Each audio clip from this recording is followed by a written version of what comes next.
ನಮಸ್ತೆ, ನಾನು ನಿಮ್ಮ ಮೌನಗುಡ್ಡೆ ಮನೆ. ಇವಾಗ ಕೃಷ್ಣ ರುಕ್ಕುವಲ್ಲಿ ರುಕ್ಕು ಪಾತ್ರ ಮಾಡ್ತಾ ಇದ್ದೀನಿ. ನನಗೆ ಹಳೆ ಪಾತ್ರದಿಂದ ಒಂದು ಸ್ವಲ್ಪ ಟೈಮ್ ತಗೊಳ್ಬೇಕು ಅಂತ ಅಂದ್ಕೊಂಡಿದ್ದೆ, ಬಟ್ ಆ ಟೈಮ್ ತಗೊಳ್ಳೋಕ್ಕೆ ಸಿಗಲಿಲ್ಲ. ಆವಾಗಲೇ ಒಂದು ಅದ್ಭುತವಾದ ಪಾತ್ರದ ಬಗ್ಗೆ ಕೇಳಿದೆ, ರುಕ್ಕು ಪಾತ್ರ. ಸ್ಟೋರಿ ಕೇಳಿದ ತಕ್ಷಣ ನಾನು ಆಯಿತು ನಾನು ಮಾಡ್ತೀನಿ ಅಂತಲೇ ಹೇಳಿದೆ. ಯಾಕಂದರೆ ಒಂದು ಆರ್ಟಿಸ್ಟ್ಗೆ ಯಾವಾಗಲೂ ವಿಭಿನ್ನತೆ ಬೇಕಿರುತ್ತೆ ಒಂದು ಪಾತ್ರದಿಂದ ಇನ್ನೊಂದು ಪಾತ್ರಕ್ಕೆ. ಸೊ ನನಗೆ ಆ ಎಕ್ಸ್ಪೀರಿಯನ್ಸ್ ಬೇಕಿತ್ತು, ಅಂದರೆ ಏನೋ ಹೊಸದಾಗಿ ಏನಾದರೂ ಮಾಡೋಣ ಅಂತ. ಅದೇ ಟೈಮಲ್ಲಿ ನಾನು ರುಕ್ಕು ಪಾತ್ರ ಕೇಳಿದಾಗ ಐ ವಾಸ್ ಸೋ ಇಂಪ್ರೆಸ್ಡ್. ನಾನು ಹಿಂದೆ ಮುಂದೆ ನೋಡಿದೆ, ಆಯಿತು ಸರ್ ಮಾಡ್ತೀನಿ ಅಂತ ಹೇಳಿದೆ. ಯಾಕಂದರೆ ಆರ್ಟಿಸ್ಟ್ಗಳಿಗೆ ಅವಕಾಶಗಳು ಸಿಗ್ಬೋದು, ಬಟ್ ಈ ಥರ ಸಿಗೋದು ಕಷ್ಟ. ಯಾಕಂದರೆ ಇವಾಗ ಒಬ್ರಿಗೊಬ್ರಿಗೆ ಟೈಮ್ ತಗೊಳುತ್ತೆ. ಇವಾಗ ಈ ಪಾತ್ರದಿಂದ ಇನ್ನೊಂದು ಪಾತ್ರಕ್ಕೆ ಶಿಫ್ಟ್ ಆಗಬೇಕು ಅಂದಾಗ, ಬಟ್ ನನಗೆ ಅದಿಲ್ಲ, ಪ್ರಾಬ್ಲಮ್ ಇಲ್ಲ. ಯಾಕಂದರೆ ನಾನೊಂದು ಯಾವುದಾದ್ರೂ ಪಾತ್ರದ ಬಗ್ಗೆ ನಾನು ಯೋಚನೆ ಮಾಡಿದ್ರೆ ಆ ಪಾತ್ರದ ಜೊತೆ ಬದುಕೋಕೆ ಶುರು ಮಾಡ್ತೀನಿ ಅಂತ ನಾನು ಅಂದ್ಕೊಂಡಿದ್ದೀನಿ.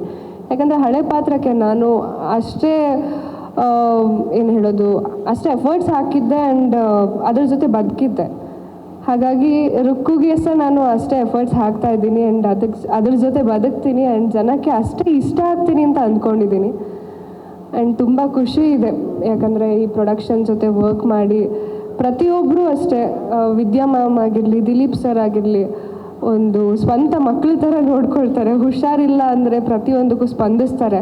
ಆ್ಯಂಡ್ ಹೆಣ್ಮಕ್ಳಿಗೆ ಅಂತ ಬಂದಾಗ ಸ್ವಲ್ಪ ಸಮಸ್ಯೆಗಳಿರುತ್ತೆ ಸೆಟ್ಟಲ್ಲಿ, ಒಂದು ಚಿಕ್ಕ ಪುಟ್ಟದ್ದು, ಬಟ್ ಪ್ರತಿಯೊಂದಕ್ಕೂ ಮ್ಯಾಮೇ ಅವರೇ ಖುದ್ದಾಗಿ ಕೇಳ್ತಾರೆ, ಏನಾದರೂ ಸಮಸ್ಯೆ ಆಗ್ತಿದ್ರೆ ನಾವು ನಿಲ್ತೀವಿ ಅಂತ. ಸೊ ವಿ ಆರ್ ಬ್ಲೆಸ್ಡ್ ಅವ್ರ ಥರ ಸಿಕ್ಕಿರೋದಕ್ಕೆ.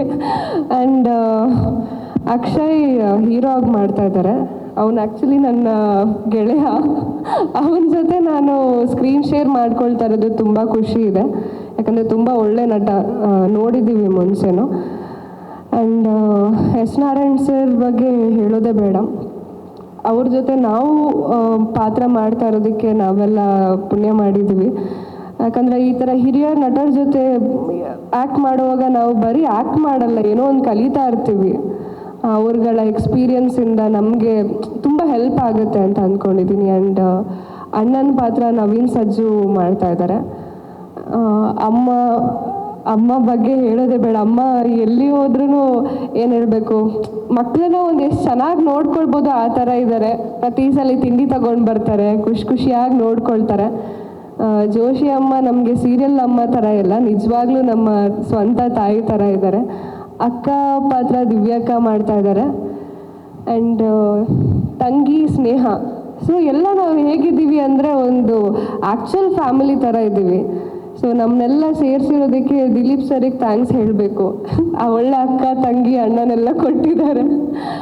ಆ್ಯಂಡ್ ಖುಷಿ ಇದೆ ಈ ಪಾತ್ರ ಮಾಡ್ತಾ ಇರೋದಕ್ಕೆ.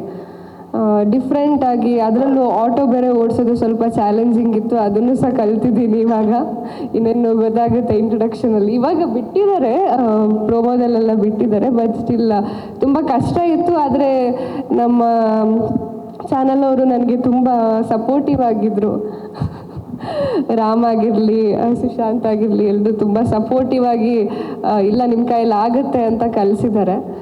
And I am looking forward. ಯಾಕಂದರೆ ತುಂಬ ಸಪೋರ್ಟ್ ಸಿಕ್ಕಿದೆ ಇಲ್ಲಿವರೆಗೂ ನಾನು ಮಾಡಿರೋ ಪಾತ್ರಗಳಿಗೆ. ಇದಕ್ಕೆ ಇನ್ನಷ್ಟು ಸಪೋರ್ಟ್ ಮಾಡ್ತೀರಾ ಆ್ಯಂಡ್ ನಮಗೆ ಬೆಂಬಲವಾಗಿ ನಿಲ್ತೀರಾ ಅಂತ ಅಂದ್ಕೊಂಡಿದ್ದೀನಿ. Thank you so much. ನನಗೆ ಜಾಸ್ತಿ ಮಾತಾಡೋಕ್ಕೆ ಬರಲ್ಲ, ಬಟ್ ಹೇಳಿದ್ರಲ್ಲೆಲ್ಲ ಸರಿಯಾಗಿ ಹೇಳಿದ್ದೀನಿ ಅಂದ್ಕೊಂಡಿದ್ದೀನಿ. ಆ್ಯಂಡ್ ಮೇಯ್ನಾಗಿ ಹೇಳಬೇಕು ಅಂದರೆ ಜೀ ಕನ್ನಡ ಜೊತೆ ನನ್ನ ಹೊಸ ನಡೆ. ತುಂಬ ಖುಷಿಯಾಗಿ ವರ್ಕ್ ಮಾಡ್ತಾ ಇದ್ದೀನಿ. ಆ್ಯಂಡ್ ನೋಡೋಣ, ಒಳ್ಳೊಳ್ಳೆ ಅವಾರ್ಡ್ಸ್ ಗೆಲ್ಲೋಣ ಈ ಸತಿ ಅಂತ ಅಷ್ಟೇ. Thank you so much. ನಿಮ್ಮೂರಿನಿಂದ ವಿಶ್ವ ಮಟ್ಟದವರೆಗೆ ರಾಜಕೀಯ, ಸಿನಿಮಾ, ಸ್ಪೋರ್ಟ್ಸ್ ಯಾವ ಸುದ್ದಿಯೂ ಮಿಸ್ ಆಗಲ್ಲ. ಬರೀ ಸುದ್ದಿಯಷ್ಟೇ ಅಲ್ಲ, ಜೊತೆಯಲ್ಲೇ ಇರುತ್ತೆ ವಿಶ್ಲೇಷಣೆ. ಗ್ಯಾರಂಟಿ ನ್ಯೂಸ್ ನ ಸಬ್ಸ್ಕ್ರೈಬ್ ಮಾಡಿ, ಫಾಲೋ ಮಾಡಿ, ಕ್ಷಣ ಕ್ಷಣದ ಅಪ್ಡೇಟ್ಸ್ ಪಡೆಯಿರಿ.